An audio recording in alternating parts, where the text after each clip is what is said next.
Hello दोस्तों, स्वागत है आपका आपके अपने YouTube चैनल दिसार जीकेजीएस क्लासेस में। दोस्तों, आप सब लोग कैसे हैं? उम्मीद करते हैं आप सब लोग अच्छे होंगे, स्वस्थ होंगे, मस्त होंगे और अपनी तैयारी बेहतरीन तरीके से आप सभी कर रहे होंगे।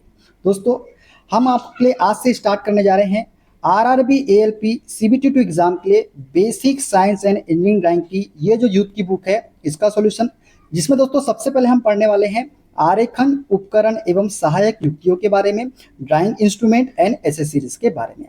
जितने भी क्वेश्चन इस बुक में दिए गए हैं दोस्तों, इस चैप्टर से सारे क्वेश्चन का सॉल्यूशन हम इस वीडियो में करने वाले हैं विद एक्स्ट्रा फैक्ट के साथ में। दोस्तों, वीडियो अच्छा लगे वीडियो को लाइक कर दीजिएगा, शेयर कर दीजिएगा, कमेंट कर दीजिएगा। चैनल पे नए हैं चैनल को सब्सक्राइब करके बेल आइकन को प्रेस कर लीजिएगा। और दोस्तों, हमसे जुड़ने के लिए, क्लास की अपडेट के लिए आप हमारा टेलीग्राम चैनल ज्वाइन कर सकते हैं। टेलीग्राम चैनल का लिंक मैंने डिस्क्रिप्शन बॉक्स में आपको दे दिया है। तो चलिए दोस्तों, देर न करते हुए स्टार्ट करते हैं आज का अपना सेशन और देखते हैं आरेखन उपकरण एवं सहायक युक्तियों से पूछे गए सारे क्वेश्चन विद एक्स्ट्रा फैक्ट के साथ में। ISOA आकार श्रृंखला के अनुसार 297 mm इंटू 420 mm वीमा वाली ट्रिम की गई सीट का नाम क्या है? दोस्तों, 297 mm इंटू 420 mm के बारे में पूछा है, तो इसका राइट आंसर क्या हो जाएगा? Option number B A3। A3 का जो साइज होता है वो कितना होता है? 297 mm इंटू 420 mm। तो राइट आंसर क्या हो जाएगा? ऑप्शन नंबर बी वाला हो जाएगा। दोस्तों, 297 mm और 420 mm वाली सीट का नाम A3 है। A0 की बात करें तो 841 इंटू 1189 mm होता है। A1 का 594 इंटू 841 mm होता है। A2 की बात करें तो 420 इंटू 594 mm होता है। और A3 की बात करें तो 297 इंटू 420 mm होता है। और A4 अगर आपसे पूछ ले तो क्या होता है? 210 इंटू 297 mm। ठीक है, ये सभी आपको याद रखना है। ठीक है, देखते हैं अगला क्वेश्चन।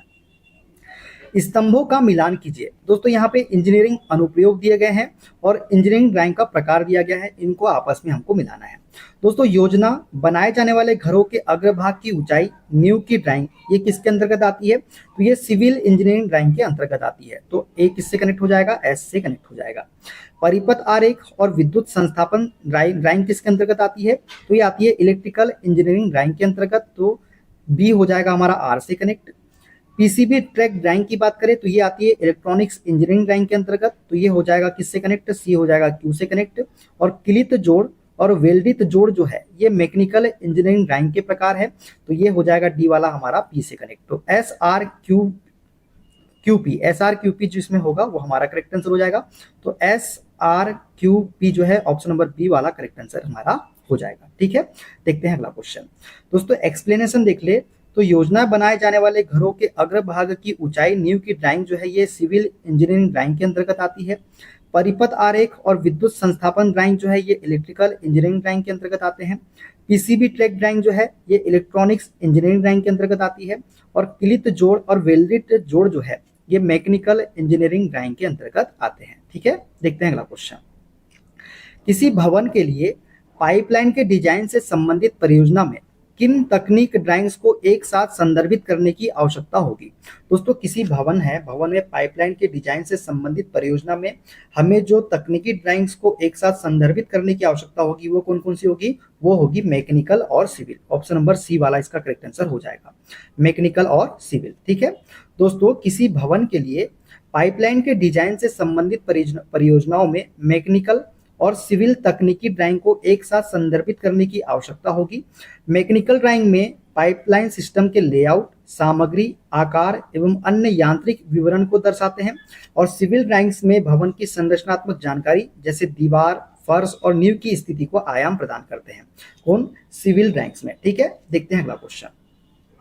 BISSP 46/2003 के अनुसार A2 आकार की ड्राइंग शीट को मोड़ने के लिए कितनी तहों की आवश्यकता होती है? दोस्तों, BISSP 46/2003 के अनुसार A2 आकार की ड्राइंग शीट को मोड़ने के लिए 3 तहों की आवश्यकता होती है। कितने तहों की? 3 तहों की। तो ऑप्शन डी इसका करेक्ट आंसर हो जाएगा। दोस्तों, BISSP 46/2003 के अनुसार A2 आकार की ड्राइंग को मोड़ने के लिए 3 तहों की आवश्यकता होती है, आपको याद रखना है। इसका साइज क्या होता है? 420 mm इंटू 594 mm होता है। किसका? A2 आकार की ड्राइंग शीट का आकार। ठीक है, देखते हैं अगला क्वेश्चन। इंजीनियरिंग ड्राइंग में निम्न में से कौन सा शब्द विमा की सही परिभाषा है? दोस्तों इंजीनियरिंग ड्राइंग में जो शब्द विमा की सही परिभाषा है वो क्या है? मापन के उपयुक्त मात्रक में व्यक्त संख्यात्मक मान जो है ये विमा की सही परिभाषा हो जाएगा, ऑप्शन नंबर सी वाला। ठीक है, तो इंजीनियरिंग ड्राइंग में विमा वस्तु के आकार, आकृति एवं स्थान के मापन के उपयुक्त संख्यात्मक मान को क्या करता है? परिभाषित करता है। तो इसका राइट आंसर क्या हो जाएगा? ऑप्शन नंबर सी वाला हो जाएगा। ठीक है, देखते हैं अगला क्वेश्चन। A4 शीट की छोटी भुजा और A3 शीट की लंबी भुजा का अनुपात डैश होता है। दोस्तों A4 शीट की छोटी भुजा और A3 शीट की लंबी भुजा का अनुपात हमसे पूछा है। तो दोस्तों A4 शीट की लंबी भुजा कितनी होती है? तो A4 शीट की लंबी भुजा होती है दोस्तों, ये होती है 297। कितनी होती है? 297 होता है। सॉरी, A4 शीट की छोटी भुजा बोला है दोस्तों। तो A4 शीट की छोटी भुजा कौन सी होती है दोस्तों? तो ये होती है हमारी कितनी? 210। कितनी होती है? 210 होती है।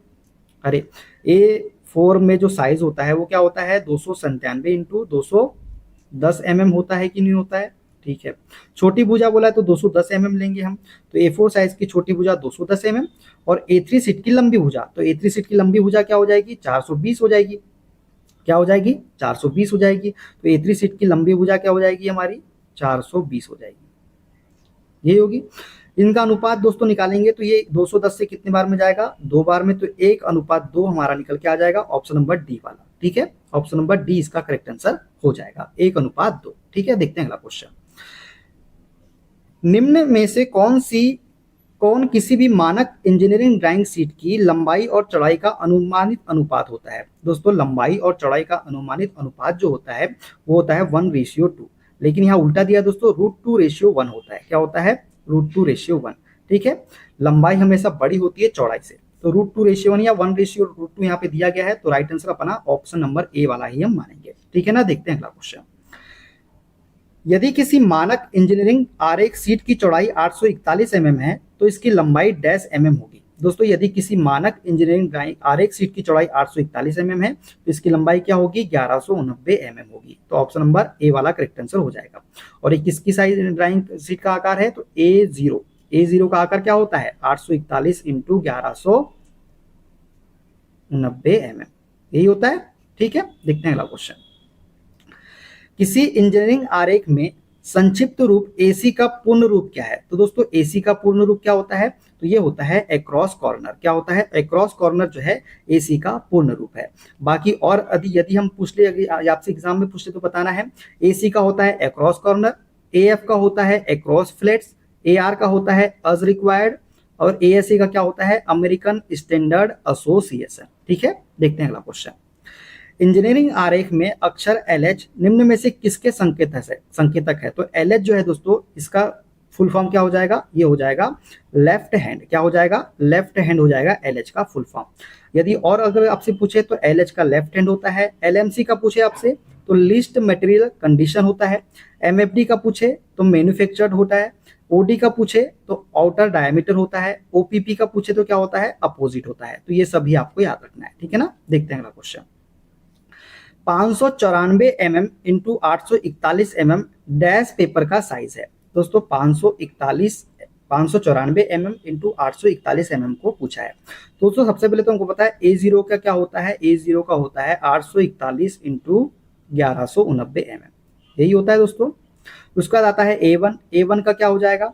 841 तो यहाँ पे आ जाएगा, ठीक है, और 1190 का क्या हो जाएगा?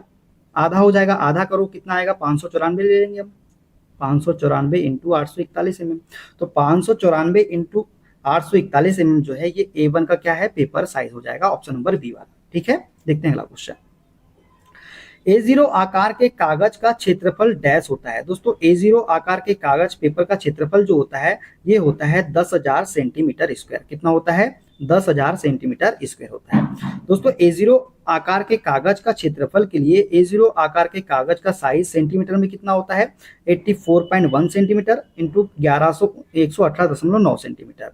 जब इसको आपस में मल्टीप्लाई करेंगे तो कितना निकल के आएगा? 9,999.49 सेंटीमीटर। तो क्या इसे हम राउंड अप करके 10,000 सेंटीमीटर स्क्वायर लिख सकते हैं क्या? हाँ, तो 10,000 सेंटीमीटर स्क्वायर इसका राइट आंसर हो जाएगा। ठीक है दोस्तों, क्लियर?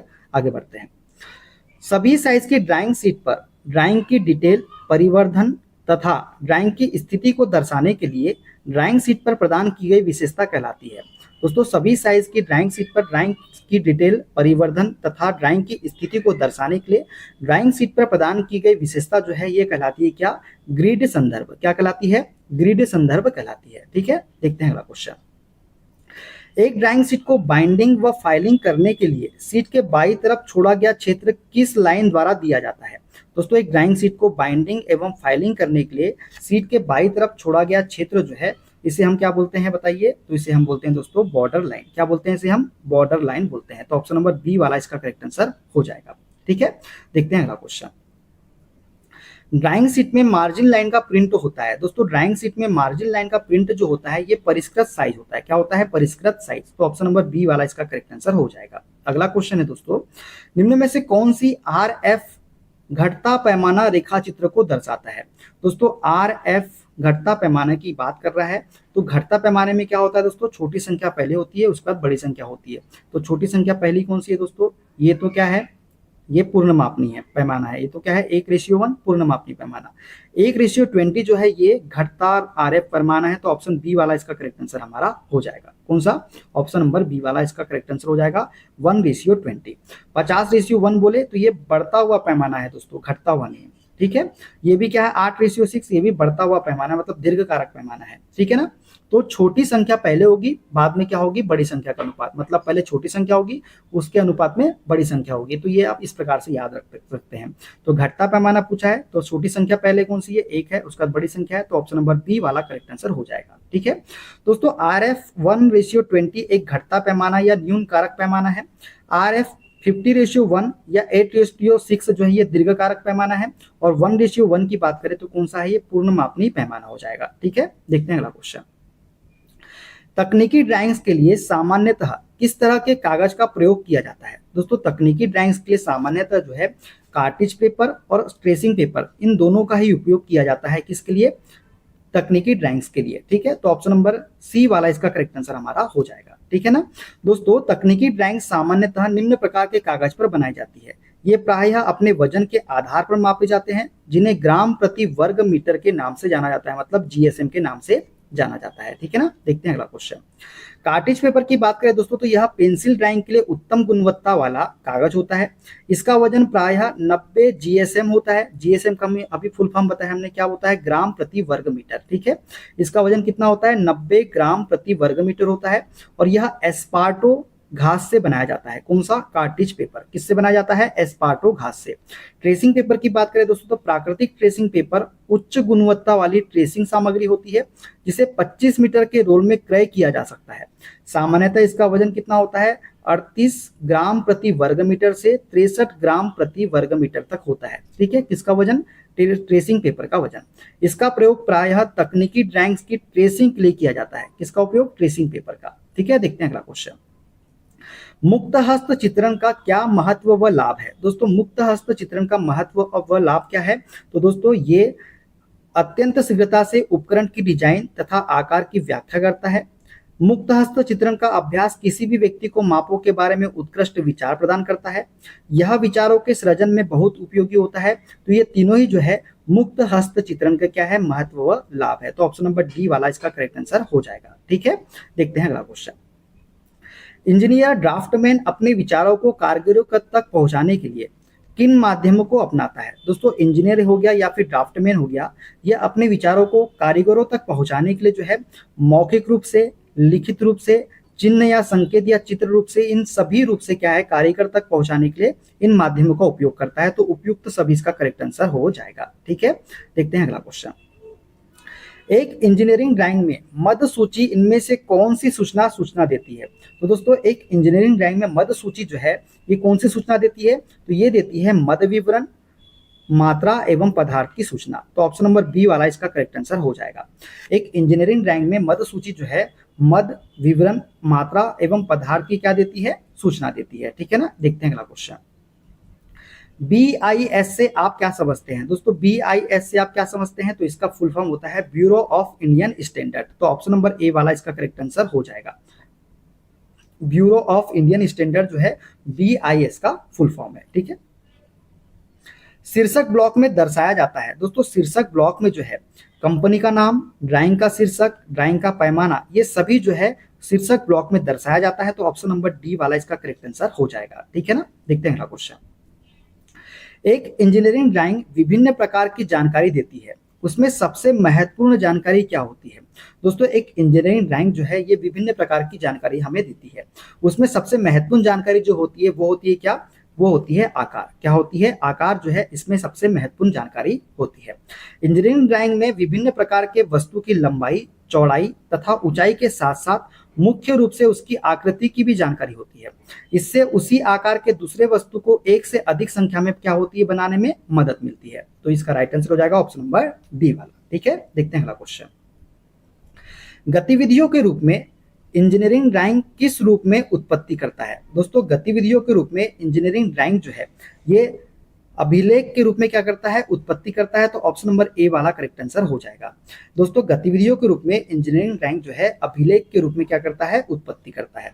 दोस्तों अभियांत्रिक आरेखन इंजीनियरिंग ड्राइंग सर्वत्र प्रचलित है, अतः इस कारण इस आरेखन को सार्वत्रिक भाषा हम कहते हैं। ठीक है, यूनिवर्सल लैंग्वेज कहते हैं। गतिविधियों के रूप में इंजीनियरिंग ड्राइंग अभिलेख रूप में क्या करती है? उत्पत्ति करता है। तो इसका राइट आंसर क्या हो जाएगा? ऑप्शन नंबर ए वाला हो जाएगा। ठीक है, देखते हैं अगला क्वेश्चन।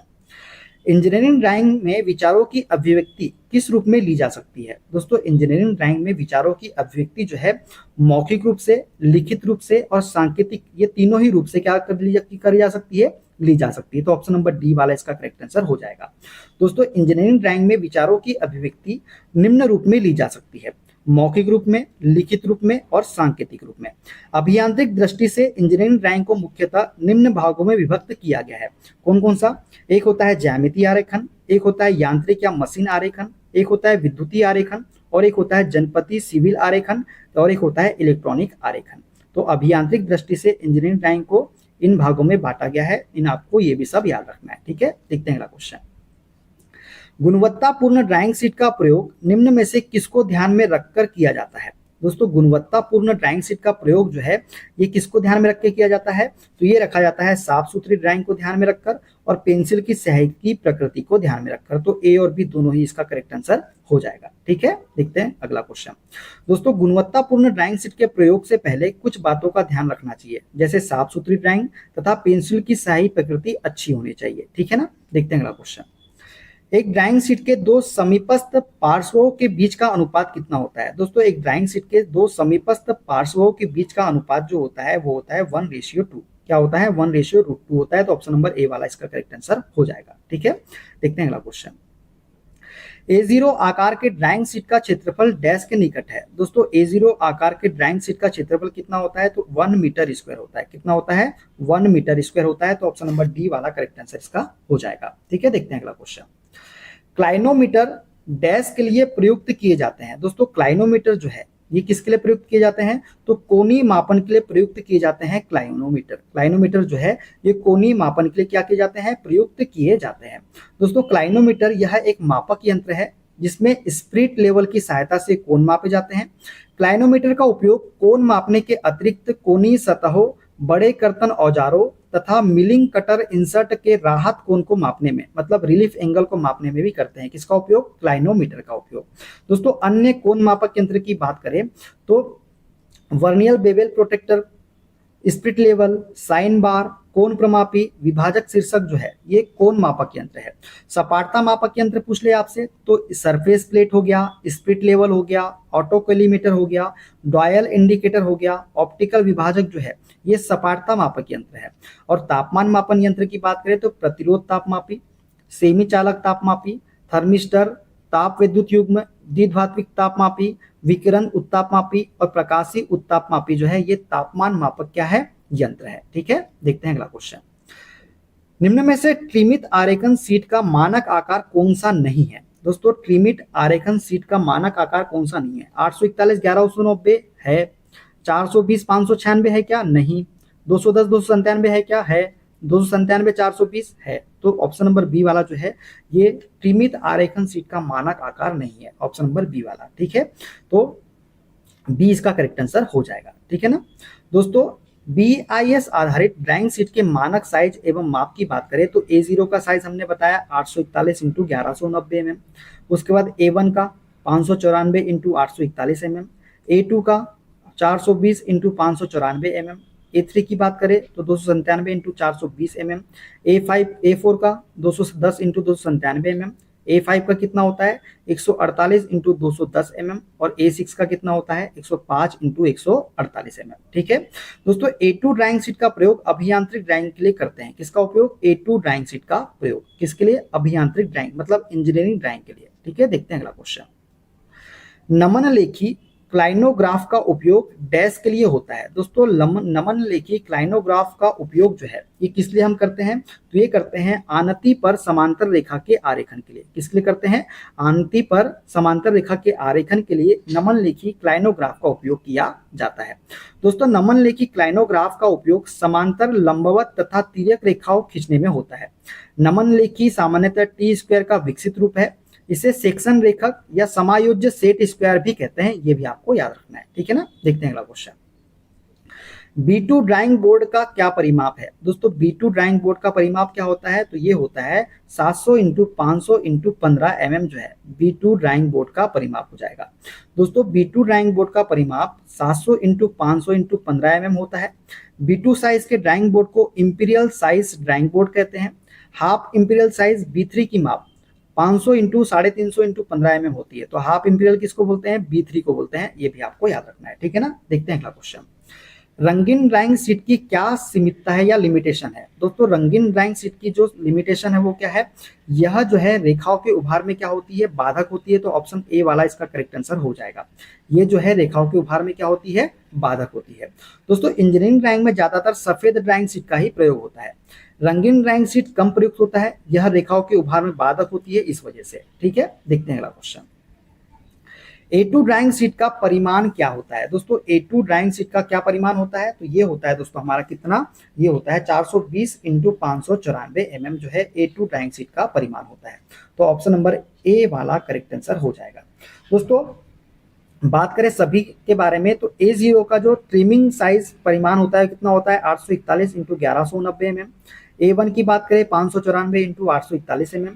A2 की बात करें तो 420 इंटू 594 mm। A3 की बात करें तो 297 इंटू 420 mm। और A4 का कितना होता है? 210 इंटू 297 mm। और A5 का कितना होता है? 148 इंटू 210 mm। अच्छा, बिना ट्रिमिंग के पूछ ले दोस्तों तो वो भी आपको याद रखना है। क्या होता है? 880 इंटू 1230 mm होता है A0 का। 685 इंटू 880 mm होता है A1 का। 450 इंटू 625 mm होता है किसका? A2 का। A3 का कितना होता है? 330 इंटू 450 mm। A4 का होता है 240 इंटू 330 mm। और A5 का कितना होता है? 165 इंटू 240 mm होता है। ठीक है, तो साइज ट्रिमिंग का भी याद रखना है आपको और बिना ट्रिमिंग का भी याद रखना है। ठीक है, देखते हैं अगला क्वेश्चन। ड्राइंग शीट की लंबाई व चौड़ाई का अनुपात कितना होता है? दोस्तों, ड्राइंग शीट की लंबाई और चौड़ाई का अनुपात होता है √2:1। ठीक है, √2:1 होता है। यहाँ 1:2 दिया है तो ठीक है, इसको ही मान लेते हैं 1:2। लेकिन क्या होता है? लंबाई होती है √2 और चौड़ाई कितनी होती है? 1 होती है। ठीक है, देखते हैं अगला क्वेश्चन। ड्राइंग में प्रयोग किए जाने वाले विभिन्न उपकरणों के लिए सही मिलान करना है हमको। दोस्तों, ड्राइंग में प्रयोग किए जाने वाले विभिन्न उपकरणों के लिए सही मिलान। बड़ी कंपास का उपयोग किस लिए करते हैं दोस्तों? हम लोग ये करते हैं बड़े वृत्त खींचने के लिए। बड़ी कंपास का उपयोग करते हैं हम बड़े वृत्त खींचने के लिए। बड़ा डिवाइडर की बात करें तो बड़ा डिवाइडर जो है ये रेखा के विभाजन के लिए हम इसका उपयोग करते हैं। किसका? बड़ा डिवाइडर का। ठीक है, रूलिंग पेन की बात करें तो रूलिंग पेन का उपयोग जो है दोस्तों रेखाओं को इंक करने के लिए हम किसका उपयोग करते हैं? रूलिंग पेन का उपयोग करते हैं। तो ये हो जाएगा सी से कनेक्ट। और लीड केस की बात करें तो पेंसिल की लीड रखने हैं तो हम किसका उपयोग करते हैं? तो लीड का उपयोग करते हैं। तो CDAB जो है इसका करेक्ट आंसर हो जाएगा। तो कौन सा हो जाएगा? पहला वाला, पहले का क्या आ जाएगा? तीसरा। पहले का तीसरा देखिए कहाँ दिख रहा है? ऑप्शन नंबर बी में दिख रहा है। तो बी वाला इसका करेक्ट आंसर हमारा हो जाएगा। ठीक है दोस्तों, बड़ी कंपास का उपयोग किस लिए करते हैं? बड़े वृत्त खींचने व मार्किंग के लिए। बड़े डिवाइडर का रेखा के विभाजन के लिए। रूलिंग पेन का रेखाओं को इंक करने के लिए। और लीड केस का पेंसिल की लीड को रखने के लिए। तो ये सबका आपको याद रखना है। ठीक है, देखते हैं अगला क्वेश्चन। उस उपकरण का नाम बताइए जिसे छोटी दूरियों की मार्किंग व विभाजन में प्रयुक्त करते हैं। तो छोटी कंपास का उपयोग जो है दोस्तों हम छोटी दूरियों की मार्किंग के लिए करते हैं और विभाजन के लिए करते हैं। तो ऑप्शन नंबर ए वाला करेक्ट आंसर हो जाएगा। छोटी दूरियों की मार्किंग व विभाजन के लिए छोटी कंपास का प्रयोग किया जाता है। प्रोटेक्टर का प्रयोग कोण मापने या कोण खींचने के लिए किया जाता है, ये भी आपको याद रखना है। ठीक है, देखते हैं अगला क्वेश्चन। एक कलाई घड़ी के संघटक को चित्रित करने हेतु किस प्रकार के पैमाने का प्रयोग करते हैं? दोस्तों, एक कलाई घड़ी के संघटक को चित्रित करने के लिए हम जो है किसका उपयोग करते हैं? तो वृहत पैमाने का उपयोग करते हैं। किसका उपयोग करते हैं? वृहत पैमाने का। क्योंकि दोस्तों, जो घड़ी होती है उसके जो पुर्जे होते हैं बहुत छोटे छोटे होते हैं। अब उसको छोटे पुर्जों को बड़े आकार में दिखाना पड़ेगा, तभी तो उसकी ड्राइंग बन पाएगी, तभी तो बने कैसे बना हमको पता चल पाएगा। इसलिए हम वृहत पैमाना, इन लार्ज स्केल का प्रयोग करते हैं। ठीक तो क्योंकि दोस्तों कलाई घड़ी का अवयव जो होता है ना बहुत छोटा होता है, और उसको दर्शाने के लिए हमको बड़े बड़े पैमाने का उपयोग, बड़े पैमाने की जरूरत पड़ती है, इसलिए हम वृहत पैमाने का उपयोग करते हैं। ठीक है, तो कलाई घड़ी का अवयव बहुत ही छोटा होता है। इस अवयव की पूर्ण जानकारी के लिए इसे कागज पर बड़े रूप में बनाने की आवश्यकता होती है, अतः इसके लिए वृहद या दीर्घकारक पैमाने का प्रयोग किया जाता है। ठीक है, ठीक है, देखते हैं अगला क्वेश्चन। किसी भी प्रकृति के निष्ठ कोण वृक्कों को बनाने आरेखन हेतु प्रयुक्त ड्राफ्टिंग उपकरण है। तो दोस्तों, किसी भी प्रकृति के निष्ठ कोण वृक्कों को बनाने के लिए प्रयुक्त ड्राफ्टिंग उपकरण जो है इसे हम बोलते हैं फ्रेंच वृक्क। क्या बोलते हैं इसे? हम फ्रेंच वर्क बोलते हैं। To draw smooth curves of any nature the drafting instrument used is an, क्या होगा? फ्रेंच कर्व इसका करेक्ट आंसर हो जाएगा, फ्रेंच वर्क। तो ऑप्शन नंबर सी वाला इसका करेक्ट आंसर हो जाएगा। दोस्तों, भिन्न भिन्न त्रिज्या तथा वक्रता के वक्र जो कंपास की सहायता से नहीं खींचे जा सकते, उसे आसानी से खींचने के लिए फ्रेंच वक्र का प्रयोग किया जाता है। किसका प्रयोग किया जाता है? फ्रेंच वक्र का प्रयोग किया जाता है। तो ऑप्शन नंबर सी वाला इसका करेक्ट आंसर हो जाएगा। ठीक है, देखते हैं अगला क्वेश्चन। समांतर रेखाओं का आरेखन किसकी मदद से किया जा सकता है? दोस्तों, समांतर रेखाओं का आरेखन जो है ये किसकी मदद से कर सकते हैं हम? तो टी वर्ग की टी स्क्वायर की मदद से कर सकते हैं, मिनी ड्राफ्टर की मदद से कर सकते हैं, पेयर ऑफ सेटी स्क्वायर की मदद से कर सकते हैं। तो सभी से हम क्या है समांतर रेखाओं का आरेखन किया जा सकता है। तो ऑप्शन नंबर डी वाला इसका करेक्ट आंसर हो जाएगा। ठीक है, समांतर रेखाओं को खींचने में टी वर्ग, मिनी ड्राफ्टर, सेटी स्क्वायर के जोड़े सभी उपयोगी होते हैं। ठीक है, देखते हैं अगला क्वेश्चन। मापनी 1:2 से आप क्या समझते हैं? दोस्तों, हमने बताया था अगर छोटा अंक पहले है तो क्या हो जाएगा? लघु कारक मापनी, मतलब रिड्यूसिंग साइज। तो ऑप्शन नंबर सी वाला करेक्ट आंसर इसका हो जाएगा। ठीक है, ऑप्शन नंबर सी। 1:2 मापनी एक रिड्यूसिंग साइज का मान है क्योंकि इसकी निरूपक भिन्न 1 से कम है। जबकि बहुत बड़े आकार की वस्तु का, जब भी बहुत बड़े आकार की वस्तु बनाना होता है तब इस प्रकार के मापनी का प्रयोग करते हैं। इसमें वस्तु की जो वास्तविक साइज होती है उससे कम साइज बनाते हैं। जैसे भवन, सड़क आदि की ड्राइंग बनाना होना तो हम क्या करेंगे? इसी मापनी का उपयोग करेंगे। ठीक है दोस्तों, देखते हैं अगला क्वेश्चन। घड़ी के पुर्जों की ड्राइंग बनाने के लिए आप किस मापनी का प्रयोग करेंगे? दोस्तों, घड़ी के पुर्जों की ड्राइंग बनाने के लिए हम किसका उपयोग करेंगे? तो हम करेंगे इनलार्जिंग साइज मापनी, मतलब दीर्घकारक वृद्धि मापनी का उपयोग करेंगे। ऑप्शन नंबर 20 का करेक्ट आंसर हो जाएगा। दोस्तों, घड़ी के पुर्जों की ड्राइंग बनाने के लिए हम इनलार्जिंग साइज मापनी का प्रयोग करेंगे क्योंकि घड़ी के पुर्जों की साइज बहुत छोटी होती है, बहुत कम होती है। इसलिए इसको अच्छी तरह से प्रदर्शित करने के लिए पुर्जों के वास्तविक साइज से कुछ अधिक साइज का क्या बनाएंगे? हम ड्राइंग बनाएंगे। ठीक है, देखते हैं अगला क्वेश्चन। मापनी 1:1 से किन किन वस्तुओं की ड्राइंग बनाई जा सकती है? दोस्तों, मापनी 1:1 से जो है किससे, ये क्या हो जाएगा? 1:1 है, क्या हो जाएगा? मध्यम माप की वस्तुओं की ड्राइंग बनाने के लिए हम किसका उपयोग करेंगे? मापनी 1:1 का उपयोग करेंगे। तो मध्यम माप की वस्तुओं को बनाने के लिए हम मापनी 1:1 का उपयोग करेंगे। ऑप्शन नंबर 20 का करेक्ट आंसर हो जाएगा। मापनी 1:1 से मध्यम माप की वस्तुओं की ड्राइंग बनाई जाती है। मध्यम माप की वस्तुओं की ड्राइंग उनकी वास्तविक माप के बराबर बनाई जाती है। ठीक है, देखते हैं अगला क्वेश्चन। शीर्षक खंड टाइटल ब्लॉक ड्राइंग शीट पर कहाँ बनाया जाता है? दोस्तों, शीर्षक खंड टाइटल ब्लॉक जो है ये ड्राइंग शीट पर कहाँ बनाया जाता है? तो नीचे दाई तरफ बनाया जाता है शीर्षक खंड। तो ऑप्शन नंबर डी वाला इसका करेक्ट आंसर हो जाएगा। दोस्तों, शीर्षक खंड जो है ड्राइंग शीट पर नीचे दाई तरफ बनाई जाती है। 185 mm x 65 mm माप के शीर्षक खंड पर संस्थान का नाम, ड्राइंग संख्या, ड्राइंग बनाने वाले का नाम, प्रक्षेप का प्रकार, ड्राइंग का शीर्षक आदि समस्त विवरण क्या किए जाते हैं? प्रस्तुत किए जाते हैं। किस पर? शीर्षक ब्लॉक पर। ठीक है दोस्तों, तो दोस्तों अगला क्वेश्चन आपकी स्क्रीन पे, B2 ड्राइंग बोर्ड का क्या परिमाण होता है? दोस्तों, B2 ड्राइंग बोर्ड का परिमाण क्या होता है? तो ये होता है 700 × 500 × 15 mm। तो ऑप्शन नंबर बी वाला इसका करेक्ट आंसर हो जाएगा। दोस्तों, B2 ड्राइंग बोर्ड का परिमाप जो होता है ये होता है 700 × 500 × 15 mm। B2 साइज के ड्राइंग बोर्ड को इंपीरियल साइज ड्राइंग बोर्ड कहते हैं। हाफ इंपीरियल साइज B3 की माप कितनी होती है, तो 500 इंटू 350 इंटू 15 mm होती है, ये भी आपको याद रखना है। और हाफ इंपीरियल साइज किसे बोलते हैं, तो B3 को बोलते हैं, ये भी आपको याद रखना है। ठीक है दोस्तों। 46वां क्वेश्चन दोस्तों, आप किस परिमाण के ड्राइंग बोर्ड पर काम करते हैं। दोस्तों हम जो है B2 ड्राइंग बोर्ड पर काम करते हैं। कौन से ड्राइंग बोर्ड पर, B2। तो जो B2 परिमाण के ड्राइंग बोर्ड होते हैं, इस पर हम क्या करते हैं, काम करते हैं। ड्राइंग बोर्ड विभिन्न मापों में मिलते हैं, परंतु इंजीनियरिंग ड्राइंग में B2 इंपीरियल आकार का ही बोर्ड अधिकतर प्रयोग किया जाता है। ये सब आपको याद रखना है। ठीक है, देखते हैं अगला क्वेश्चन। मुक्त हस्त चित्रण में उपयोग किया जाता है। दोस्तों मुक्त हस्त चित्रण में किसका उपयोग करते हैं, मिनी ड्राफ्टर का उपयोग करते हैं, मापनी का उपयोग करते हैं, चांदे का उपयोग करते हैं, या इनमें से कोई नहीं। दोस्तों मुक्त हस्त चित्रण में इन तीनों का ही प्रयोग नहीं किया जाता, तो इनमें से कोई नहीं इसका राइट आंसर हो जाएगा। ठीक है दोस्तों, मुक्त हस्त चित्रण वह ड्राइंग है जिसमें किसी वस्तु के भाग एवं लंबाइयों आंखों से परखी जाती है और सभी रेखाएं बिना किसी ड्राइंग उपकरण की सहायता से खींची जाती है। केवल पेंसिल, रबर तथा कागज का ही प्रयोग किया जाता है। किसका प्रयोग किया जाता है, पेंसिल, रबर तथा कागज का। ठीक है, देखते हैं अगला क्वेश्चन। निम्न में से कौन सा कथन असत्य है। ए साइज सीट्स हेतु सीट की लंबाई तथा चौड़ाई का उल्लेख करना सामान्य बात होती है। ये कथन जो है दोस्तों हमारा असत्य कथन है। ठीक है, ए साइज सीट्स हेतु जीएसएम मान का उल्लेख करना सामान्य बात होती है। ये भी कथन हमारा क्या है दोस्तों, असत्य कथन है।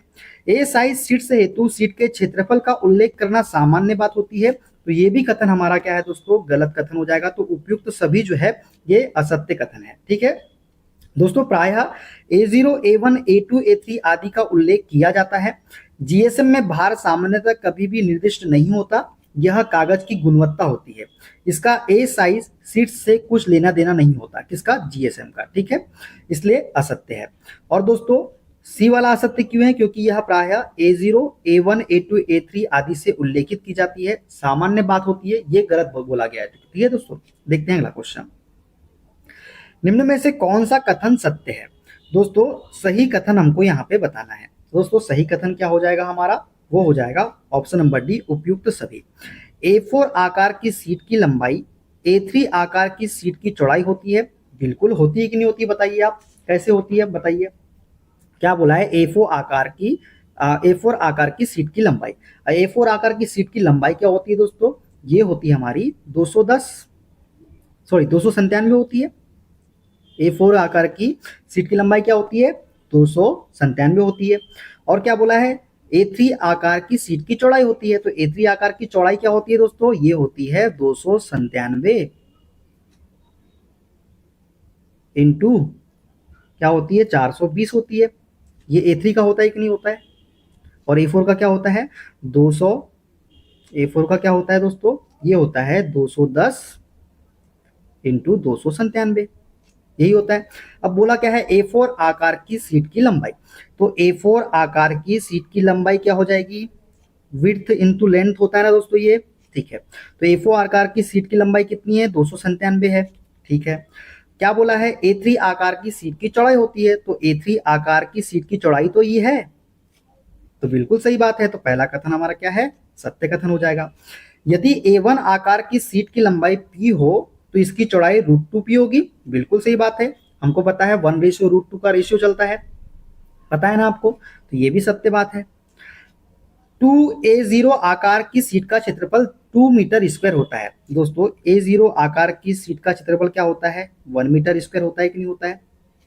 अब यहां से हम 2 का मल्टीप्लाई कर रहे हैं, तो यहाँ पे भी तो 2 का मल्टीप्लाई हो जाएगा, तो ये क्या हो जाएगा, 2 मीटर स्क्वायर हो जाएगा कि नहीं हो जाएगा। ये भी क्या है, हमारा सत्य कथन है। तो सी भी हमारा क्या है, सत्य है। तो उपयुक्त सभी कथन क्या हो जाएंगे, हमारे सत्य हो जाएंगे। ठीक है, क्लियर हो गया। चलिए दोस्तों, A4 आकार की सीट की लंबाई A3 आकार की सीट की चौड़ाई होती है, बिल्कुल सत्य बात है। A1 आकार की सीट की लंबाई P हो तो इसकी चौड़ाई √2P होगी, ये भी सत्य बात है। और 2A0 आकार की सीट का क्षेत्रफल 2 मीटर स्क्वायर होता है, क्योंकि A0 आकार वाली सीट का क्षेत्रफल 1 मीटर स्क्वायर होता है, इसलिए 2A0 आकार वाली सीट का क्षेत्रफल भी क्या हो जाएगा, 2 मीटर स्क्वायर हो जाएगा। क्लियर है दोस्तों, चलिए आगे बढ़ते हैं। SP 46 2003 के अनुसार सभी आकार की ड्राइंग शीटों के प्रिंटों को सुरक्षित रखने के लिए ड्राइंग शीट पर किस प्रकार के चिन्ह दिए जाते हैं। कौन कौन से चिन्ह दिए जाते हैं बताइए दोस्तों, इसका आंसर क्या हो जाएगा। चलिए बताइए क्या होगा इसका आंसर, बताइए आप कमेंट बॉक्स में। तो इसका राइट आंसर हो जाएगा दोस्तों ऑप्शन नंबर बी, फोल्डिंग चिन्ह। क्या हो जाएगा? फोल्डिंग चिन्ह। दोस्तों सभी आकार की ड्राइंग शीटों के प्रिंटों को सुरक्षित रखने के लिए ड्राइंग शीट पर फोल्डिंग चिन्ह दिए जाते हैं। कौन से चिन्ह? फोल्डिंग चिन्ह। ठीक है, देखते हैं अगला क्वेश्चन। एक ड्राइंग शीट का परिष्कृत आकार किस लाइन द्वारा दिया जाता है? दोस्तों एक ड्राइंग शीट का परिष्कृत आकार, ट्रिम्ड साइज जो है, ये किसके द्वारा दिया जाता है? तो ये दिया जाता है दोस्तों मार्जिन लाइन के द्वारा। किसके द्वारा? मार्जिन लाइन के द्वारा दिया जाता है एक ड्राइंग शीट का परिष्कृत आकार। ठीक है, देखते हैं अगला क्वेश्चन। समान त्रिकोण के सिद्धांतों पर निम्न पैमाने का नाम बताइए। दोस्तों समान त्रिकोण के सिद्धांतों पर निम्न पैमाने का नाम जो है वो क्या हो जाएगा? वो हो जाएगा विकर्ण पैमाना। तो विकर्ण पैमाना जो है इसका करेक्ट आंसर हो जाएगा। दोस्तों विकर्ण पैमाना समान त्रिकोण के सिद्धांतों पर होता है। विकर्ण पैमाने में एक साथ 3 दूरियां प्रदर्शित की जाती है। कितनी दूरियां? 3 दूरियां। ठीक है, देखते हैं अगला क्वेश्चन। ड्राइंग बोर्ड कई आकार के होते हैं। D0 नामित ड्राइंग बोर्ड का साइज चुनो। दोस्तों D0 का हमको साइज बताना है, क्या होता है बताइए। D0 का क्या होता है? तो ये होता है दोस्तों 1500 इंटू 1000 इंटू 25 mm होता है। कितना होता है? 1500 इंटू 1000 इंटू 25 mm होता है। किसका? D0 का। क्लियर है दोस्तों? क्लियर हो गया यहाँ तक कि कोई प्रॉब्लम? कोई प्रॉब्लम नहीं ना? चलिए आगे बढ़े, आगे बढ़े, बढ़े आगे हम लोग। चलो आगे बढ़ते हैं। चलिए ड्राइंग बोर्ड का हमने बता दिया आपको क्या, D0 का साइज क्या होता है। अच्छा D1 का पूछे तो क्या बताओगे आप? बताओ D1 का क्या होता है? D1 का क्या होता है? तो D1 का होता है दोस्तों 1000 इंटू 700 इंटू 25। तो ए वाला जो है किसका है? D1 का हो जाएगा। ठीक है, D2 का अगर मैं पूछूं क्या हो जाएगा, तो D2 का हो जाएगा कौन सा? ये हो जाएगा C वाला D2 का 700 इंटू 500 इंटू 15 mm। उसी प्रकार में D3 का पूछूं तो क्या हो जाएगा? तो D3 का हो जाएगा 500 इंटू 350 इंटू 15 mm। ठीक है, अब सबका नाम भी बताइए। चलिए ये तो हो गया D3 का। ठीक है, D0 का क्या होता है? 1500 इंटू 1000 इंटू 25 mm। D1 की बात करें तो 1000 इंटू 700 इंटू 25 mm। ठीक है, D2 की बात करें तो 700 इंटू 500 इंटू 15 mm। और D3 का मैंने बता दिया 500 इंटू 350 इंटू 15 mm। अब एक चीज और मुझे आप बताइए, D0 को क्या बोला जाता है? D0 का नाम क्या है? D1 का नाम क्या है? D2 का क्या नाम है? और D3 का क्या नाम है? सभी का नाम मुझे बता दीजिए। क्या आपने पढ़ा है तो बताइए क्या होगा। तो हम बताते हैं आपको। D0 को बोला जाता है दोस्तों एंटीक्वेरियन। क्या बोला जाता है? एंटीक्वेरियन बोला जाता है D0 को। ठीक है, क्या बोला जाता है? एंटीक्वेरियन। D1 की बात करें, D1 को क्या बोलते हैं? Double elephant. क्या बोलते हैं इसे हम? डबल एलिफेंट बोलते हैं D1 को। D2 को क्या बोलते हैं? एम्पीरियल बोलते हैं। क्या बोलते हैं? एम्पीरियल। क्या बोलते हैं? एम्पीरियल। D2 को क्या बोलते हैं? एम्पीरियल। और D3 को क्या बोलते हैं दोस्तों? Half Amperian. क्या बोलते हैं? Half Amperian. ये सभी आप याद रख लोगे ड्राइंग बोर्ड के बारे में। चलिए आगे बढ़े, चलिए आगे बढ़ते हैं। फ्रेंच कर्व का प्रयोग डैश खींचने में होता है। दोस्तों फ्रेंच कर्व का प्रयोग क्या खींचने के लिए करते हैं हम लोग? तो फ्रेंच कर्व का प्रयोग जो है हम किसी भी तरह का वृत्त खींचने के लिए हम किसका उपयोग करते हैं? फ्रेंच कर्व का प्रयोग करते हैं। ठीक है दोस्तों, बात करें फ्रेंच वक्र की तो यह पारदर्शक प्लास्टिक अथवा सेलुलॉइड के बने होते हैं। इनमें विभिन्न प्रकार के असामान्य वक्र बने रहते हैं। इनकी सहायता से आवश्यकता अनुसार विभिन्न बिंदुओं से जाने वाले वक्र तैयार किए जा सकते हैं, जिन्हें प्रकार की सहायता से बनाना कठिन या असंभव हो। ठीक है, इनकी सहायता से क्या किए जाते हैं? आवश्यकता के अनुसार विभिन्न बिंदुओं से जाने वाले वक्र तैयार किए जा सकते हैं, जो वक्र प्रकार और की सहायता से बनाना कठिन होता है या असंभव होता है इस वजह से। ठीक है, देखते हैं अगला क्वेश्चन। भारतीय मानक संस्थान के अनुसार इंजीनियरिंग स्केल का प्रकार है। दोस्तों भारतीय मानक संस्थान के अनुसार इंजीनियरिंग स्केल का प्रकार कौन कौन सा होता है? तो फुल स्केल भी होता है, निम्न स्केल भी होता है, उच्च स्केल भी होता है। तो उपरोक्त तीनों ही जो है ये भारतीय मानक संस्थान के अनुसार इंजीनियरिंग स्केल का प्रकार है। ठीक है दोस्तों, भारतीय मानक संस्थान के अनुसार इंजीनियरिंग स्केल 3 प्रकार की होती है। एक होती है फुल स्केल, एक होती है उच्च स्केल और एक होती है निम्न स्केल। जब किसी बड़े आकार की वस्तु को कागज पर छोटा करके दिखाते हैं तो निम्न स्केल कहलाता है। ठीक है, जब किसी बड़े आकार की वस्तु को, बहुत बड़ी आकार की वस्तु है दोस्तों, जैसे भवन ले लो आप, घर ले लो आप, उसकी वस्तु को कागज पर छोटा करके दिखाते हैं ना, जब उसका लेआउट बनाते हैं छोटा करके दिखाते हैं, तो उसमें ये क्या कहलाता है? निम्न स्केल कहलाता है। और जो जब दोस्तों छोटे वस्तु के पुर्जों को बड़ा करके कागज पर दिखाते हैं तो उच्च स्केल कहलाता है। जैसे घड़ी ले लो आप, घड़ी के पुर्जे एकदम छोटे छोटे होते हैं ना, एकदम बारीक से होते हैं ना, अब उसको छोटे से बनाएंगे तो समझ पाएंगे क्या, इसलिए उसको कैसे बड़े कागज में बनाया जाता है, तो उसे हम क्या बोलते हैं, उच्च स्केल। तथा जब वस्तु की माप के बराबर कागज पर दिखाते हैं तो फुल स्केल कहलाता है। तो मतलब दोस्तों, जो मान लीजिए एक पुस्तक की ड्राइंग बनाना है आपको, तो बराबर नाप करके बना सकते हो कि नहीं बना सकते हो, आप बना सकते हो ना। तो यही है कि जब वस्तु की माप के बराबर कागज पे दिखाते हैं तो फुल स्केल कहलाता है। ठीक है, देखते हैं अगला क्वेश्चन। आईएस विशिष्टा के 6 विभिन्न प्रकार के कटे हुए रेखाचित्र पत्र उपलब्ध होते हैं। A4 शीट का माप क्या होता है दोस्तों? A4 शीट का अभी हमने आपको बताया था, क्या होता है, 210 इंटू 297 mm होता है। ठीक है, क्लियर है ना। चलिए आगे बढ़ते हैं। ड्राइंग में बहुउद्देशीय ड्राइंग मशीन का क्या नाम है दोस्तों? ड्राइंग में बहुउद्देशीय ड्राइंग मशीन का क्या नाम है? तो उसे हम बोलते हैं ड्राफ्टिंग मशीन। क्या बोलते हैं उसे हम? ड्राफ्टिंग मशीन बोलते हैं। तो सी इसका करेक्ट आंसर हो जाएगा। दोस्तों, ड्राफ्टिंग मशीन की यदि बात करें तो यह कम से कम समय में ड्राइंग तैयार करने का सबसे उपयोगी उपकरण है। यदि हमको कम से कम समय में ड्राइंग तैयार करना है तो हम किसका उपयोग करेंगे? ड्राफ्टिंग मशीन का। ठीक है, व्यावसायिक रूप से ड्राइंग बनाने वाले ड्राफ्टमैन प्रायः इस मशीन का प्रयोग करते हैं। इसकी सहायता से बहुउद्देशीय ड्राइंग जैसे आड़ी तिरछी, खड़ी एवं वक्र रेखाएं खींचे जाने के साथ साथ शुद्ध व सही कोण भी बनाए जाते हैं। किसके द्वारा? ड्राफ्टिंग मशीन के द्वारा। ठीक है, देखते हैं अगला क्वेश्चन। किस ड्राइंग शीट की सतह का क्षेत्रफल 1 वर्ग मीटर होता है? तो A0 का होता है दोस्तों 1 वर्ग मीटर। अभी हमने इसके पहले क्वेश्चन में बताया है। ठीक है दोस्तों, हम जानते हैं A0 ड्राइंग शीट की माप कितनी होती है? 841 इंटू 1190 mm स्क्वायर। इसका जब मल्टीप्लाई करेंगे दोस्तों तो कितना निकल के आएगा? ये आएगा 9999.9। इसको हम 10,000 ही मान ले क्या? 10,000 सेंटीमीटर स्क्वायर। सेंटीमीटर में पूछे तो क्या होगा? 10,000 सेंटीमीटर स्क्वायर। अब 10,000 को मीटर में चेंज करेंगे तो क्या करेंगे दोस्तों, बताइए आप? भाग दे देंगे दोस्तों। किससे? किससे भाग दे देंगे? किससे भाग देंगे? 10,000 से भाग दे देंगे। 10,000 से भाग दे देंगे तो क्या आ जाएगा? 1 मीटर स्क्वायर आ जाएगा। ठीक है, देखते हैं अगला क्वेश्चन। मापनी 2:1 किस प्रकार की मापनी है दोस्तों? मापनी 2:1 किस प्रकार की मापनी है? मैंने बोला था जब बड़ी संख्या पहले दिखे तो वो कौन सी है? दीर्घ कारक मापनी या वृद्धि कारक मापनी?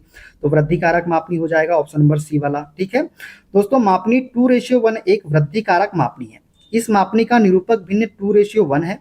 निरूपक भिन्न क्या होता है? तो ड्राइंग की वस्तु की लंबाई डिवाइडेड बाय वस्तु की वास्तविक लंबाई। निरूपक भिन्न क्या होता है? ड्राइंग की वस्तु की लंबाई डिवाइडेड बाय वस्तु की वास्तविक लंबाई। निरूपक भिन्न के प्रकार पूर्ण मापनी के लिए ये होता है 1:1, लघु कारक मापनी के लिए 1:2, 1:5, 1:20, 1:50, छोटी संख्या पहले, और वृद्धि कारक मापनी के लिए 2:1, 5:1, 20:1, 50:1, 10:1। तो वृद्धि कारक मापनी में बड़ी संख्या पहले आएगी और लघु कारक मापनी में छोटी संख्या पहले आएगी। इससे आप याद रख सकते हो। ठीक है, देखते हैं अगला क्वेश्चन।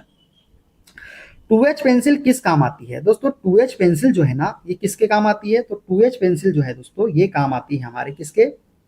ये आती है हमको कम दिखने वाले लाइन खींचने के लिए। कम दिखने वाले लाइन खींचने के लिए हम किसका उपयोग करते हैं? 2H पेंसिल का प्रयोग करते हैं दोस्तों।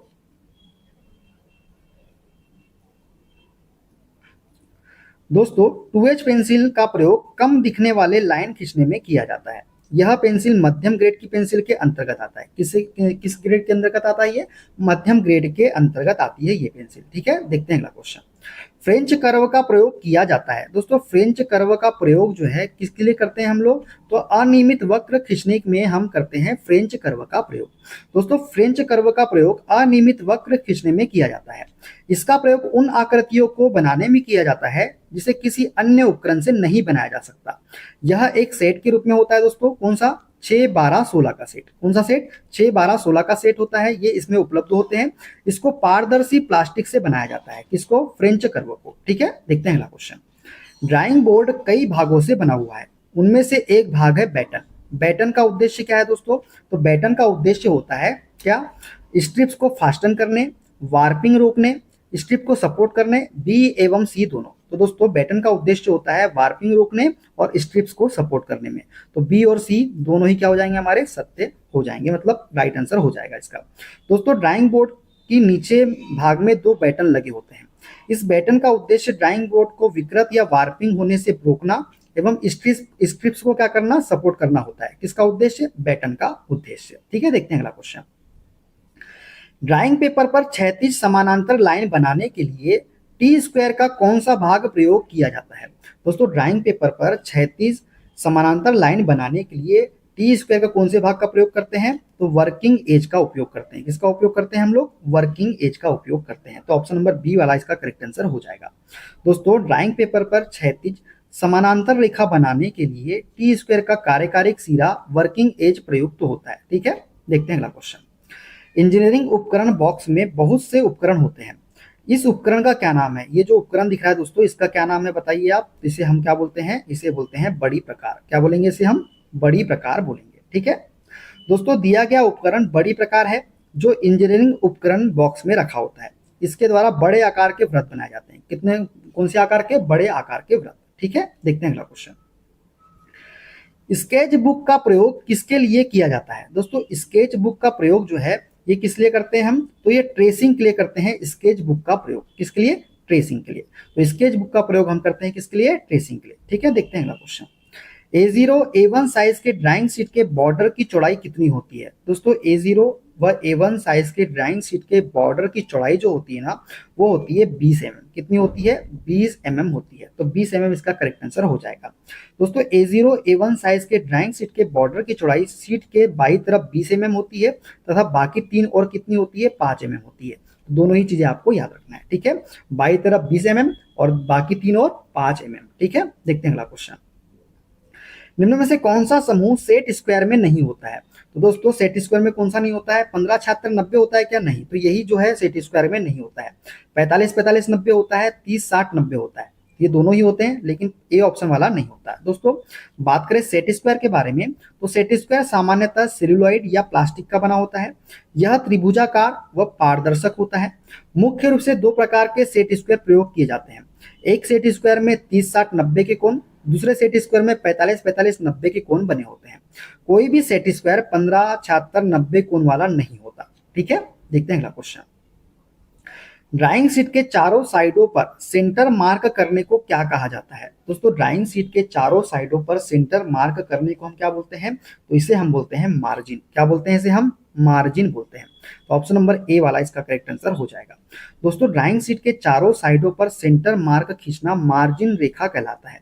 ड्राइंग शीट के बाई तरफ 20 mm से 30 mm तक तथा शेष 3 और 5 mm की दूरी पर मार्जिन रेखा खींची जाती है। ठीक है, देखते हैं अगला क्वेश्चन। ड्राइंग शीट की भुजाओं में कौन सा अनुपात होता है? तो ड्राइंग शीट की भुजाओं में अनुपात कौन सा होता है? 1:√2 होता है। Option number D. यहाँ लंबाई और चौड़ाई तो बोला नहीं है, तो 1:√2 इसका राइट आंसर हो जाएगा। ठीक है दोस्तों, ड्राइंग शीट की लंबाई तथा चौड़ाई की माप में लगभग 1:√2 का क्या होता है? अनुपात होता है। ठीक है, देखते हैं अगला क्वेश्चन। व्रत मास्टर पर कितने डिग्री के कोण की माप अंकित होती है? दोस्तों व्रत मास्टर पर 0 से 360 डिग्री कोण की माप क्या होती है? अंकित होती है। तो ऑप्शन नंबर डी वाला इसका करेक्ट आंसर हो जाएगा। दोस्तों प्रायः ड्राइंग में तेजी से काम करने के लिए व्रत मास्टर का प्रयोग किया जाता है। यह पारदर्शी प्लास्टिक से बना बड़ा व वृत्ताकार होता है। व्रत मास्टर पर 0 से 360 डिग्री कोण की माप क्या होती है? अंकित होती है। ठीक है, देखते हैं अगला क्वेश्चन। एक ड्राइंग शीट के आकारों की श्रृंखला क्रमिक संयोग दोहरीकरण से प्राप्त होती है। इनकी लंबाई व चौड़ाई का अनुपात क्या होगा? तो लंबाई व चौड़ाई का अनुपात क्या होता है दोस्तों? √2:1 होता है। √2:1 होता है, लेकिन यहाँ 1:√2 दिया है, इसको आपको सही लिखना है। ठीक है, तो ऑप्शन नंबर ए वाला हो जाएगा। दोस्तों कटी हुई ड्राइंग शीट की लंबाई तथा चौड़ाई का अनुपात 1:√2 होता है। A0 साइज की ड्राइंग शीट का क्षेत्रफल कितना होता है? तो 1 मीटर स्क्वायर होता है या 10,000 सेंटीमीटर स्क्वायर होता है। ठीक है, ये दोनों ही चीजें आपको याद रखना है। ठीक है, देखते हैं अगला क्वेश्चन। ड्राइंग शीट के नीचे दाई तरफ क्या बनाया जाता है? तो ड्राइंग शीट के नीचे दाई तरफ बनाया जाता है शीर्षक कक्ष। क्या बनाया जाता है? शीर्षक कक्ष बनाया जाता है। दोस्तों ये ड्राइंग है, इसके नीचे यहाँ पे जो ये बनाया जाता है इसे हम क्या बोलते हैं? शीर्षक कक्ष बोलते हैं। ठीक है दोस्तों, आरेखन कागज के दाई और निचले भाग में नीचे वाली सीमा रेखा से 65 mm की दूरी पर क्षैतिज रेखा खींचकर शीर्षक कक्ष बनाया जाता है। शीर्षक कक्ष में संस्था का नाम होता है, मापनी प्रक्षेप चिन्ह होते हैं, आरेखन का शीर्षक आदि क्या होता है? लिखा जाता है। किसमें? शीर्षक कक्ष में। ठीक है ना दोस्तों, क्लियर है? चलिए आगे बढ़ते हैं नेक्स्ट क्वेश्चन की ओर। SP 46 2003 के अनुसार सभी प्रकार की ड्राइंग शीटों के प्रिंटों को सुरक्षित रखने के लिए किस प्रकार के चिन्ह बनाए जाते हैं? दोस्तों SP 46 2003 के अनुसार सभी प्रकार की ड्राइंग शीटों के प्रिंटों को सुरक्षित रखने के लिए हम किस प्रकार के चिन्ह बनाते हैं? तो फोल्डिंग चिन्ह बनाते हैं। यहाँ पे सी कर लीजिएगा दोस्तों, डी नहीं होगा, सी आंसर इसका होगा। दोस्तों SP 46 2003 के अनुसार सभी प्रकार की ड्राइंग शीटों के प्रिंटों को सुरक्षित रखने के लिए हम लोग किसका उपयोग करते हैं? हम लोग करते हैं फोल्डिंग चिन्ह का। बॉर्डर चिन्ह गलत है दोस्तों, इसको हटा दीजिए यहाँ से, ठीक है। तो फोल्डिंग चिन्ह का उपयोग हम करते हैं, ठीक है। देखते हैं अगला क्वेश्चन। रंगीन ड्राइंग शीट की क्या सीमितता या लिमिटेशन होती है? दोस्तों रंगीन ड्राइंग शीट जो होती है ना, यह रेखाओं के उभार में क्या होती है? बाधक होती है। क्या होती है? ये रेखाओं के उभार में बाधक होती है। रंगीन ड्राइंग शीट की मुख्य सीमितता यह है कि यह रेखाओं के उभार में क्या होती है? बाधक होती है, ठीक है। देखते हैं अगला क्वेश्चन। निम्न में से किस पेपर पर बनी ड्राइंग ब्लूप्रिंट कही जाती है? तो दोस्तों ये बनी होती है अमोनिया पेपर पर। अमोनिया पेपर पर बनी ड्राइंग जो है ब्लूप्रिंट कही जाती है। दोस्तों अमोनिया पेपर पर बनी ड्राइंग ब्लूप्रिंट कही जाती है क्योंकि पहले से बनी ड्राइंग के ऊपर ट्रेसिंग पेपर रखकर इंक पेन के द्वारा उस ड्राइंग की नकल कर ली जाती है। किसके द्वारा? इंक पेन के द्वारा। तो ठीक है दोस्तों, क्लियर हो गया आपको? किसके द्वारा? इंक पेन के द्वारा उस ड्राइंग की क्या कर ली जाती है? नकल कर ली जाती है, ठीक है। देखते हैं अगला क्वेश्चन। चित्र में प्रदर्शित पेंसिल की लेड किस प्रकार की है? दोस्तों ये जो चित्र है इसमें लेड जो है किस प्रकार की है? तो इसे हम बोलते हैं कोनिकल लेड। क्या बोलते हैं इसे हम? कोनिकल लेड हम बोलते हैं। दोस्तों चित्र में प्रदर्शित पेंसिल की लेड कोनिकल लेड है। पेंसिल की शंक्वाकार नोक का उपयोग रेखाएं, रेखाचित्र, अक्षरांकन, अंशांकन तथा वक्रों को बनाने के लिए करना चाहिए, ठीक है। देखते हैं अगला क्वेश्चन। निम्न में से किस कार्य को करने हेतु सॉफ्ट ग्रेड की पेंसिल उपयोगी है? दोस्तों सॉफ्ट ग्रेड की पेंसिल का उपयोग हम किस लिए करते हैं? तो गाढ़ी रेखाएं बनाने हेतु जो है, किस लिए? गाढ़ी रेखाएं बनाने हेतु हम सॉफ्ट ग्रेड की पेंसिल का उपयोग करते हैं, ठीक है। देखते हैं अगला क्वेश्चन। पेंसिल की नोक में मुख्य संघटक कौन से होते हैं? तो पेंसिल की नोक के मुख्य संघटक होते हैं दोस्तों लेड एवं दोस्तों ग्रेफाइट एवं क्ले। ग्रेफाइट एवं क्ले जो है दोस्तों ये पेंसिल की नोक में मुख्य संघटक होते हैं। तो पेंसिल की लीड में मुख्य संघटक के रूप में ग्रेफाइट एवं क्ले का प्रयोग किया जाता है, ठीक है। देखते हैं अगला क्वेश्चन।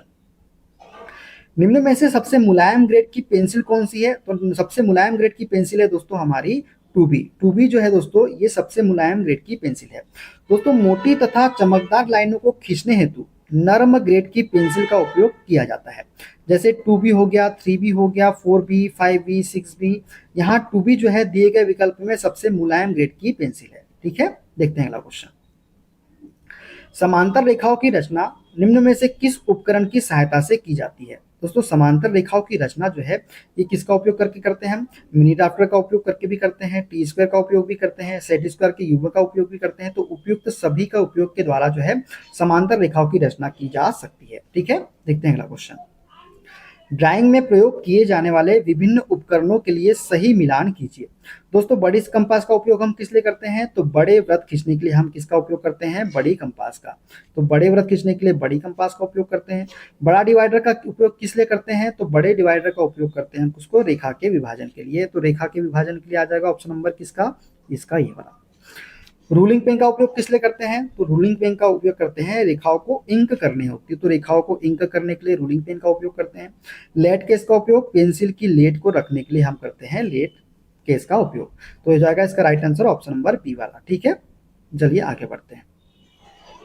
उस उपकरण का नाम बताइए जिसे छोटी दूरियों का मार्किंग व विभाजन में प्रयुक्त करते हैं। तो वह उपकरण जिसे छोटी दूरियों की मार्किंग व विभाजन में उपयोग करते हैं उसे हम बोलते हैं छोटी कंपास। क्या बोलते हैं उसे? हम छोटी कंपास बोलते हैं। दोस्तों छोटी कंपास का उपयोग छोटे वृत्त को खींचने के लिए किया जाता है। वृत्त के अतिरिक्त छोटे चाप बनाने, छोटी दूरियों पर निशान लगाने तथा किसी रेखा की विभिन्न समान भागों से विभाजित करने के लिए भी इसका उपयोग किया जाता है। किसका उपयोग? छोटी कंपास का उपयोग, ठीक है। देखते हैं अगला क्वेश्चन। मिनी ड्राफ्टर निम्न में से किस उपकरण के अतिरिक्त बाकी सभी उद्देश्यों की पूर्ति करता है बजाय? दोस्तों मिनी ड्राफ्टर जो है ये कंपास के अतिरिक्त बाकी सभी उद्देश्यों की पूर्ति करता है। किसके? कंपास के अतिरिक्त। तो मापने के रूप में भी इसका उपयोग करते हैं, सेट स्क्वायर के रूप में भी इसका उपयोग करते हैं, प्रोटेक्टर के रूप में भी इसका उपयोग करते हैं। तो मिनी ड्राफ्टर के द्वारा टी स्क्वायर, सेट स्क्वायर, चांदा तथा स्केल चारों उपकरणों के कार्य किए जा सकते हैं सिवाय कंपास के, ठीक है। देखते हैं अगला क्वेश्चन। तो कंपास इसका राइट आंसर हो जाएगा डी वाला। देखते हैं अगला क्वेश्चन। मिनी ड्राफ्टर की दोनों भुजाएं किस कोण पर जुड़ी होती है? दोस्तों मिनी ड्राफ्टर की दोनों भुजाएं जो है ये 90 डिग्री के कोण पर क्या होती है, जुड़ी होती है। तो ऑप्शन नंबर बी वाला इसका करेक्ट आंसर हो जाएगा। मिनी ड्राफ्टर में एक दूसरे के लंबवत 90 डिग्री पर दो स्केल एक गोल प्रोटेक्टर जैसे भाग पर क्या होते हैं, जुड़े होते हैं। ठीक है, देखते हैं अगला क्वेश्चन। नीचे दिए गए चित्रों में से कौन सा फ्रेंच वक्र है? तो फ्रेंच वक्र कौन सा है दोस्तों? तो ऑप्शन नंबर सी वाला जो दिख रहा है ये आपका क्या है, फ्रेंच वक्र है। ठीक है, ये तो स्केल है, ये चांद है। ठीक है, तो दोस्तों फ्रेंच वक्र का उपयोग उन आकृतियों के आरेखन करने हेतु किया जाता है जिन्हें किसी अन्य उपकरण से नहीं बनाया जा सकता।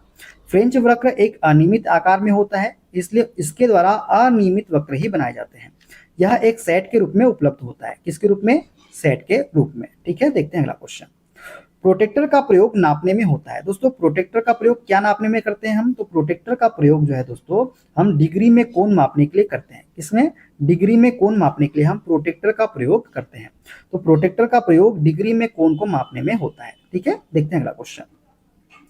सेट स्क्वायर तथा टी स्क्वायर की सहायता से डैश के अतिरिक्त अन्य सीधी रेखाएं खींचने में प्रयोग होता है। दोस्तों सेट स्क्वायर तथा टी स्क्वायर की सहायता से किसके अतिरिक्त अन्य सीधी रेखाएं खींचने में प्रयोग होता है? तो दोस्तों ये है क्षैतिज रेखा के अतिरिक्त। क्षैतिज रेखा के अतिरिक्त अन्य सीधी रेखाएं खींचने में प्रयोग होता है। किसका? सेट स्क्वायर तथा टी स्क्वायर का। दोस्तों सेट स्क्वायर तथा टी स्क्वायर की सहायता क्षैतिज रेखा बनाने के अतिरिक्त अन्य सभी सीधी रेखाएं बनाई जाती है। दोस्तों क्षैतिज रेखा के साथ अतिरिक्त क्या बनाई जाती है? सभी सीधी रेखाएं बनाई जाती है। किसके द्वारा? सेट स्क्वायर तथा टी स्क्वायर के द्वारा। ठीक है, देखते हैं अगला क्वेश्चन। ड्राइंग बोर्ड विभिन्न भागों से मिलकर बना होता है, जिनमें से एक बैटन है। बैटन का उद्देश्य क्या होता है? तो बैटन का उद्देश्य है पट्टियों को विकृत होने से रोकना। क्या करना? पट्टियों को विकृत होने से रोकना बैटन का उद्देश्य होता है। ड्राइंग बोर्ड विभिन्न भागों से मिलकर बना होता है दोस्तों, जिनमें से एक बैटन है और बैटन का उद्देश्य पट्टियों को विकृत होने से बचाना एवं सपोर्ट देना होता है। क्या करना होता है? पट्टियों को विकृत होने से बचाना और सपोर्ट देना होता है बैटन का उद्देश्य। ठीक है दोस्तों, तो दोस्तों आज यहाँ पे हमारा ये जो पहला चैप्टर था ये समाप्त होता है। वीडियो कैसा लगा कमेंट बॉक्स में जरूर बताइएगा। वीडियो अच्छा लगे दोस्तों वीडियो को लाइक कर दीजिएगा, शेयर कर दीजिएगा, कमेंट कर दीजिएगा। चैनल पे नए हैं चैनल को सब्सक्राइब कर लीजिएगा और बेल आइकन को प्रेस कर लीजिएगा। दोस्तों क्लास के अपडेट के लिए और हमसे जुड़ने के लिए आप हमारा टेलीग्राम चैनल ज्वाइन कर सकते हैं। टेलीग्राम चैनल का लिंक मैंने डिस्क्रिप्शन बॉक्स में आपको दे दिया है।